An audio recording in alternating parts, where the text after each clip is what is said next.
I thought your analysis was very probative and helped me start asking the right questions.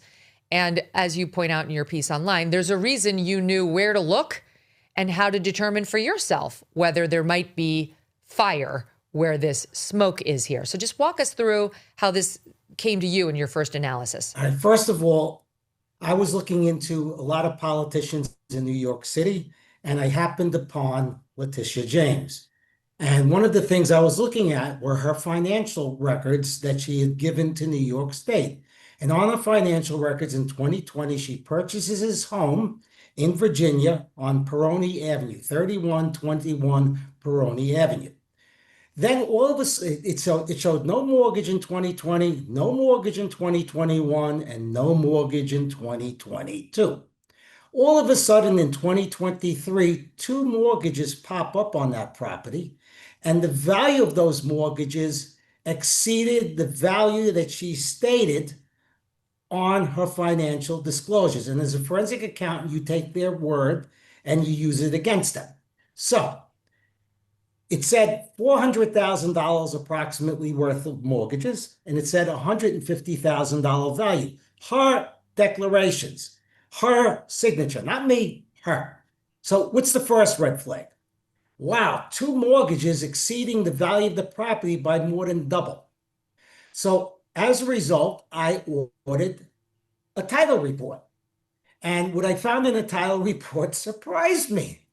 The title report included a mortgage from when she purchased the property in 2020. It's called the OVM mortgage. And that mortgage was never disclosed in her financial disclosures to New York State. The two mortgages that were disclosed in her financial disclosures to New York State, they weren't on the property report. So I call up the county clerk's office. They're invisible. I call them phantom mortgages or unrecorded mortgages. So you have two things. You have two unrecorded mortgages exceeding the value of the property by more than double. And you have one mortgage that was never disclosed when she purchased the property. And the mortgage, all mortgages have to be disclosed. So what's going on here? So then I read the mortgage contract. It's a progression. And I look at the mortgage contract, and she purchases it as a second home. So the first, this is for the Peroni property in Norfolk, Virginia. In Norfolk, Virginia. So the first thing I do is I look at, it says second home, fine. I'm going to look at the disclosure of the property. She says it's an investment property. An investment property is different than and just to be clear, where does she say? Where does she say it's an investment property? Every public official in New York State has to file a financial disclosure listing their assets, their liabilities, their income, and so on.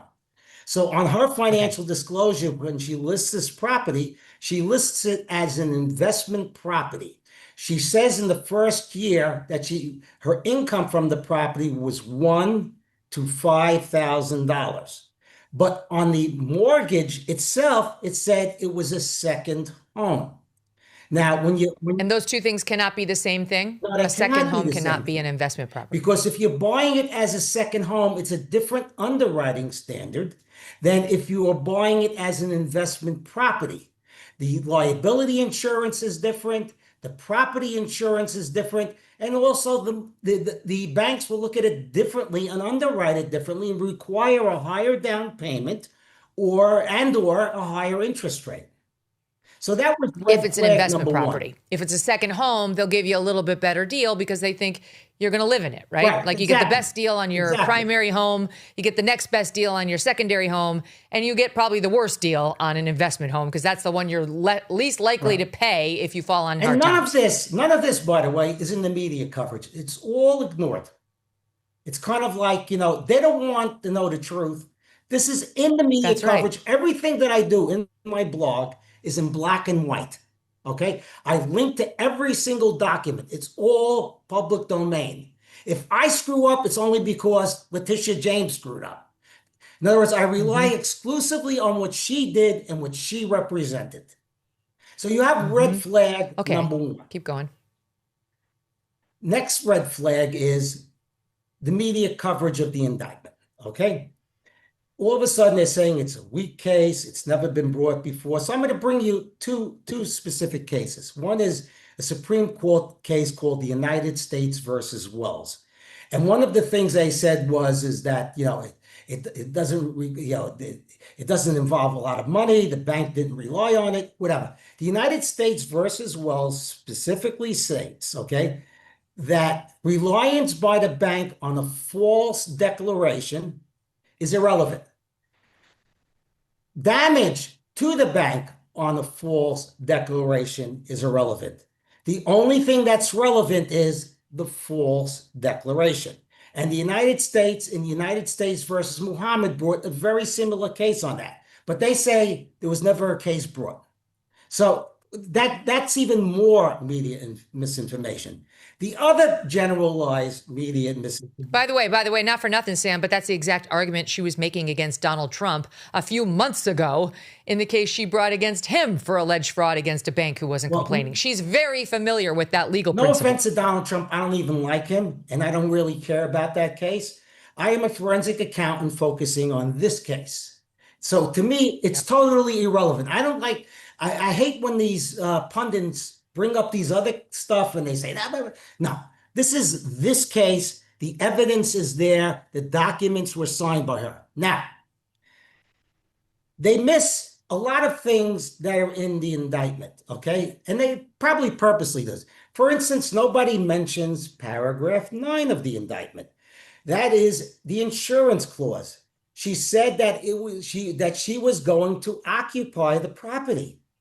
Well, guess what? There's a Schedule E on paragraph 10 of the indictment that says that she took no personal days on the property. In other words, it was always Wait, hold the roll. rented Slow out. your roll. Stand by. I want to walk the audience through this because the language it's right there, black and white, and we can read it. What exactly she promised in the second home rider clause that you looked up. That this is what she promised in getting the mortgage. Okay, go ahead. Borrower will occupy and use the property as her second home. Okay, so she's promising I will occupy it and I will use it as my second home. And I will also maintain exclusive control over the occupancy of the property, including short-term rentals. Now, there's another important, and all of that's going to become relevant. She promised to occupy it. She promised to use it. She promised to maintain exclusive control over it. And her side is capitalizing on the including short-term rentals, which we'll get to in a minute. But there's another piece of the same paragraph, which you've been calling attention to, where she says, I also promise to keep the property available primarily as a residence for my personal use and enjoyment for at least 1 year. These are all legal terms of art. My personal use and enjoyment. Personal use and enjoyment has meaning in the law, and we're going to get to what that means. Here's a hint. It does not mean you never, ever go and you just let your weird cousin or third grandniece use it. Go ahead. You take it. It's contradicted, okay, by her own disclosures to the Internal Revenue Service. Where she basically... Okay, but wait. But I'm trying to keep it super simple so everybody can follow because you have very sophisticated analysis. Can we start with the promise that she will occupy and use the property as her second home? Did she live up to that? No. And what they're trying to say, well, it did allow short-term rentals. Well, it wasn't a short-term rental. It was fully occupied every day by a family member. She can't tell the IRS one thing and tell the bank another thing. That's illegal. That's perjury. That is fraud. Now,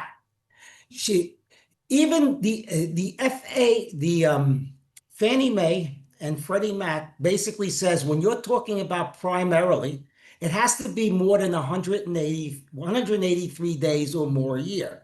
And that now, just to be clear, you're jumping down to that second part of the paragraph that I read, where she promised to keep the property available primarily as a residence for my personal use and enjoyment for at least 1 year. So now we're looking into, well, what does that mean? Did she do that? Did she keep it available for her personal use and enjoyment for at least 1 year? Go ahead. Well, if she did, then she committed income tax evasion. She took depreciation deductions that she wasn't supposed to take. She took all kinds of expenses that she wasn't supposed to declare on a tax return. So you choose. You want to be a tax evader or you want to be a mortgage fraudster or both. And the reason she was able to take those tax deductions was because to the IRS, she listed it as an investment property, and she deducted expenses that she incurred as a result of the property, and she disclosed some of those payments she got from the family, like for utilities and so on, to the IRS. Yes. So you're saying none of that supports her using it primarily as a residence for her personal use and enjoyment for at least 1 year. Yes. So to summarize, her Schedule E that she files with the IRS says 0 personal days. Okay. She says on her mortgage application and on her mortgage that she's going to be the primary resident. Both cannot be true. Now, there's another dimension of income tax fraud because there's going to be superseding indictments. What your audience doesn't understand, she didn't commit mortgage fraud on one property. She committed it on 3 properties over a period of 42 years. There's a pattern here, and that pattern is admissible even if they don't bring the other 2 cases, which I believe they will. Okay? Now, on Schedule E, okay, if you are renting it to a relative, which she says she did, right? And she's claiming now that the relative was paying under fair market value, right? Then there's no $7,000 over a year is definitely not fair value in Norfolk. Right. It's definitely not fair value in Norfolk. Then she's got another problem because if you're renting it to a relative under market value, the difference between the real market value and the amount that you're receiving is taxable income to you. There's no way out for her, and that's what people don't understand. Also, wait, it's not taxable income to Tish. Wouldn't it be taxable income to the family member staying inside the home? It would be, yes, it would be taxable income to the family members. But here's the other thing: if she has been renting it below fair market value on Schedule E, right? She's supposed to say no. She's supposed to say all of those no personal days are personal days. And if they are personal days, she also falsified the tax return if that's the case. In other words, I get it. No, hold on. Let me try to say it. So if every answer she gives causes another problem. Okay. If she's counting the relatives staying in the Norfolk home as, quote, personal days, then she has misstated the facts to the IRS, to whom she represented there were no personal days. If she's not counting, if she's saying that there were no personal days via the family members, that those did not count as personal days, and that's why her IRS disclosure said no personal days, then she's violated the terms of the mortgage, where she promised she would keep the property available primarily as a residence for borrower's personal use and enjoyment for at least 1 year. Did you know gold is up around 40% this year? That's not speculation, it's reality. And if a portion of your savings is not diversified into gold, you're missing the boat. Here are the facts. The US dollar, still too weak. The government debt, still growing. This is why central banks are flocking to gold.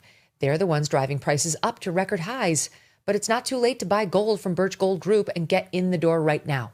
Birch Gold will help you convert an existing IRA or 401k into a tax-sheltered IRA in gold. You don't pay a dime out of pocket. Just text MK to 989898 and claim your free info kit. There's no obligation, just useful information. The best indicator of the future is the past, and gold has historically been a safe haven. So text MK to 989898 right now to claim your free info kit on gold. MK to the number 989898. Protect your future today with Birch Gold. Thanks so much for watching. If you like what you just saw, hit the subscribe button for more clips and full episodes.